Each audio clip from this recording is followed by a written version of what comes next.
मशहूर धर्मगुरु देवकीनंदन ठाकुर ने दिल्ली में 16 नवंबर को धर्म संसद बुलाई है। वहां तमाम धर्म गुरुओं और साधु संतों को जोड़कर केंद्र सरकार पर सनातन बोर्ड बनाने का दबाव बनाएंगे।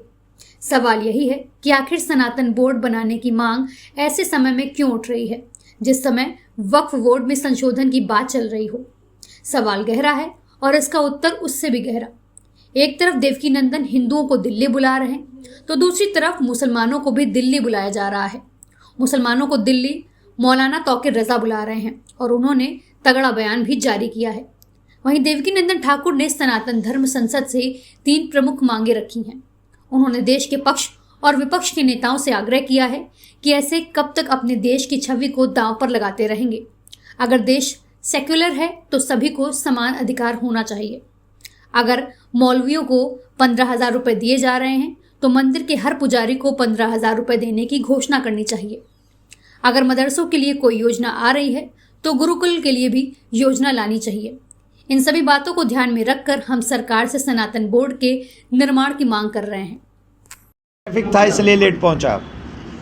दूसरी बात, आज जिस कार्य के लिए आप लोगों को कष्ट दिया गया है वो एक महत्वपूर्ण विषय है। हम 100 करोड़ सनातनियों का विषय है। हम सभी सनातनियों की आस्था का विषय है। हमारी आने वाली पीढ़ी की सुरक्षा का विषय है। ये विषय एक ऐसा है जिस पे बात किए बगैर हम लोग रह नहीं सकते। आप जानते हैं कि कुछ समय पूर्व आप सबने ये न्यूज़ चलाई थी, बालाजी के मंदिर के प्रसाद में मिलावट हुई। कितने करोड़ लोगों की आस्था का प्रतीक है तिरुपति बालाजी का मंदिर, जिसमें पशुओं की चर्बी हम लोगों को खिलाई गई। दूसरा, उन पूजा स्थलों में जहां हमारे देवी देवता निवास करते हैं, उन पूजा स्थलों में वो लोग भी कार्य कर रहे हैं जिनकी कोई आस्था देवी देवताओं में नहीं है। अब प्रश्न यह है कि जिनकी आस्था नहीं है, जो मानते नहीं है उन देवी देवताओं को, वो उन देवी देवताओं की पवित्रता का, पूजा का, अनुष्ठान का कैसे ध्यान रख सकते हैं। एक एक मंदिर में अन्य अन्य धर्म को मानने वाले लोगों की व्यवस्था की गई, इवन चेयरमैन भी बनाया गया उन लोगों को।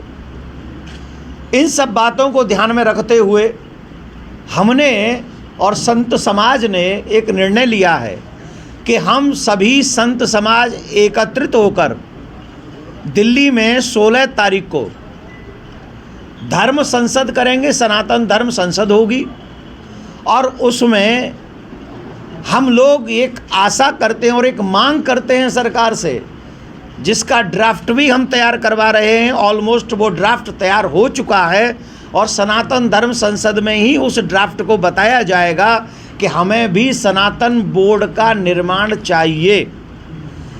होना तो यही चाहिए था कि आज़ादी के बाद 1947 में ही या 1954 में जब वक्फ बोर्ड बना, उसी समय सनातन बोर्ड का गठन हो जाना चाहिए था। तभी ये कंट्री सेकुलर कंट्री मानी जाती। पर बहुसंख्यक लोगों की आस्था का ध्यान नहीं रखा गया और ये कहते हुए मंदिर अपने पास में रख लिए कि हिंदू लोग अपने मंदिरों का रख रखाव करने में सक्षम नहीं हैं। बाकी के किसी की पूजा पद्धति को, किसी भी जहाँ उनके लोग अपने श्रद्धा रखते हैं उन देवालयों को, किसी को भी आप समझ लीजिए, नाम मैं नहीं ले रहा हूँ किसी का, उनको उन्होंने फ्रीडम दे दिया कि तुम्हें जो करना है करो। लेकिन सिर्फ और सिर्फ मंदिरों को अपने कब्जे में रखा गया।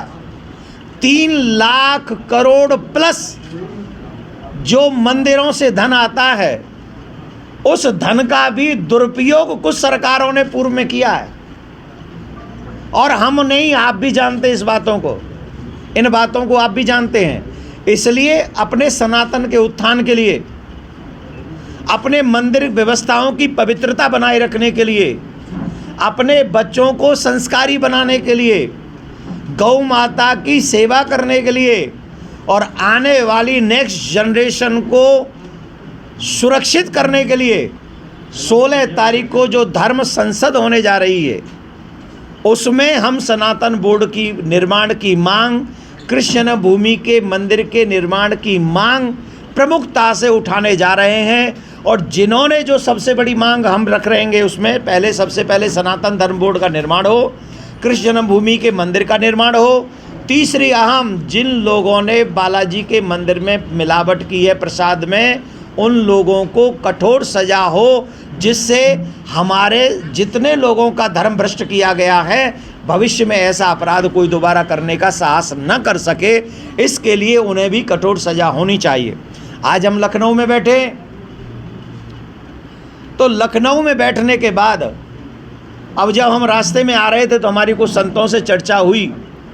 उन संतों ने कहा कि उत्तर प्रदेश में हमारे योगी जी की सरकार है, अर्थात एक संत की सरकार है, तो हम ये कहेंगे कि दिल्ली में 16 तारीख को संत संसद के बाद सबसे पहले सनातन बोर्ड का निर्माण और गठन अगर उत्तर प्रदेश की सरकार श्री योगी सरकार करती है तो ये हम सब संतों के लिए और सनातन के लिए एक अहम कदम होगा। और इसकी शुरुआत अगर यहाँ से हो, फिर हम दिल्ली में भी मोदी जी से अमित शाह जी से मिलकर इस विषय को और आगे बढ़ाएंगे। और 16 तारीख को सभी सनातनियों से हाथ जोड़ के प्रार्थना है, मेरे पास न धन बल है न जन बल है, मेरे पास कोई बल नहीं, मेरे पास सिर्फ सत्य का बल है और ठाकुर जी का बल है और आपका बल है। आप जितनी बड़ी संख्या में दिल्ली में पहुंचेंगे, मुझे लगता है उतने ही बड़े पैमाने पर सरकार हमारी बात को सुनेगी और सनातन बोर्ड का निर्माण होगा। और आप देख रहे हैं न्यूज़ प्लस 24/7।